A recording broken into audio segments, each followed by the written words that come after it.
Zambia's forests, water, wildlife and landscapes are the foundation of our collective cultural, natural and national heritage. They are the basic resources, together with minerals for sustainable economic development. They are a national asset which we must guard jealously, use wisely and protect for the future.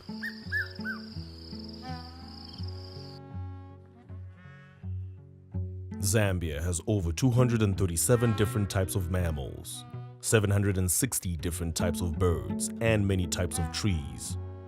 Some of the animals and birds are unique or endemic to Zambia. Wild animals like black lechwe and Kafua lechwe are only found in the Bangweulu and Kafua Flat areas, respectively. Nowhere else in the world. The Zambian barbet. The small bird on the 1 kwacha coin is found only in specific areas in central and southern Zambia among certain fig trees. 50% of the global population of a large bird called wattled crane is found on the Kafua Flats and Barotse floodplains. Hardwoods like mukula, mukwa, the Zambezi tick, or mukusi, and medicinal plants like the little-known devil's claw are examples of economically important plants. Miombo woodlands cover most of the country with their associated wetlands and grasslands. Mopani woodlands are the most common woodland type in the low-elevation river valleys of the Luangwa and Zambezi rivers. With over 30% of the country's landmass dedicated to conservation, Zambia has a lot to celebrate, protect, and be proud of as we join the world in celebrating World Environment Day 2016. The theme for World Environment Day 2016 is Zero Tolerance for Illegal Wildlife Trade. Let's unite and fight. This year's theme is calling on all of us to work together to stop illegal wildlife trade because it has a negative impact on the economy, the people, and the environment. The United Nations designated 5th June every year as World Environment Day. From where we stand as WWF, we believe that wildlife conservation is going to be but a pipe dream if we do not do 3 important things. One is to empower communities through appropriate structures, capacity building, and creating incentives for them to actually play that role. Number 2 is to ensure that benefit sharing mechanisms are clear. Communities need to see tangible benefits from wildlife resources. Otherwise, their efforts and commitment will count to nothing. Number 3 is a supportive legal and police environment. We need that. It's very important that we promote this holistic understanding of the environment in our communities. Animal parts including ivory, horns, and even birds' feathers and whole live animals are being traded illegally. 2 animal species that have been affected mostly by illegal trade are elephants, the largest land mammal, and the rhino, probably the most endangered animal in Africa. It is important to take note that wildlife is not just animals. It is also wild plants and other forms of life and the landscapes that provide habitats.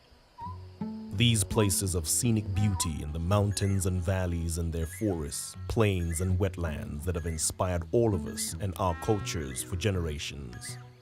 Although Zambia has about 28,000 African savanna elephants, the population has dropped from an estimated 100,000 in the 1980s, and mainly due to illegal hunting fueled by the international market. The elephant is a keystone and flagship species, meaning that it has a significant impact on the environment, but more importantly, its conservation has significant benefits for other animals and for people. Poaching problem in Zambia is a very serious problem that we have, because almost every month we are arresting people with the game meat, with the wildlife skins, with the wildlife products. Every month we are taking these people to court. And because it is depleting some of our areas with wildlife, it is actually reducing the development pace of tourism in the country. We have our partners that are supporting us with building capacity for our staff, and these are WWF. We have partners like Game Rangers International. We have partners like Frankfurt Zoological Society. We have partners like African Parks. All these are coming in to help us build capacity in our staff to fight illegal wildlife trade. As for the rhino, Zambia was a stronghold for black rhino in Africa until the 1990s, when the entire population underwent a local extinction. Zambia now holds a reintroduced black rhino in the North Luangwa National Park and introduced white rhino populations in Mosi-oa-Tunya and Lusaka National Parks.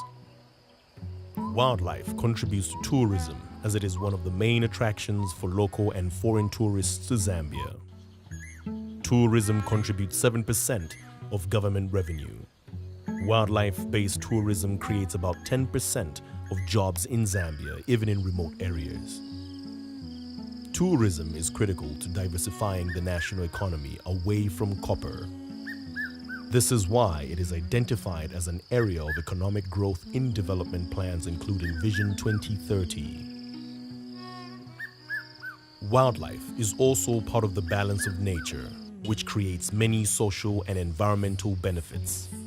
This economic, cultural, and environmental asset is threatened by illegal trade, which robs the country of this wealth and is driven by markets, greed, and corruption.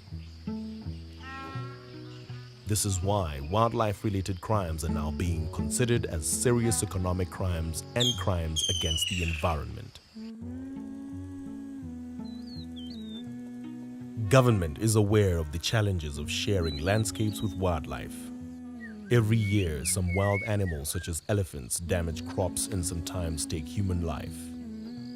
There are ongoing efforts to mitigate the impacts of human-wildlife conflict to minimize the negative impacts and maximize the benefits of wildlife to the local, national, and global population. While wildlife is of great economic and ecological value to us, the long-term survival of wildlife is not fully assured. The major threats to wildlife include human encroachment in designated wildlife areas and poaching, which is driven by poverty and demand in urban centers and internationally. His Excellency President Edgar Chagwa Lungu has expressed concern about the high level of poaching and directed all security agencies in Zambia to participate in anti-poaching exercises to stop poaching and other wildlife crimes. My appeal really is to each and every Zambian to play their part, because illegal wildlife trade is a great concern, and unless we work together, we are very likely to lose the fight against illegal wildlife trade. Our collaboration with other law enforcement agencies, for example, we were working with the police, we were working also with other security agencies to fight this scourge. On this World Environmental Day theme of zero tolerance to illegal wildlife trade, let's unite and fight. I'm urging the public to come in and fight and report all illegal activities in terms of illegal trade in wildlife to relevant law enforcement agencies. Let us rise and unite and fight this scourge. Play your part by reporting all suspected wildlife crimes to the Department of National Parks and Wildlife. Remember that it is a punishable offense by law to harvest, sell, or buy game meat, timber, and other wildlife without a license. On World Environment Day 2016, let us unite to fight wildlife crimes.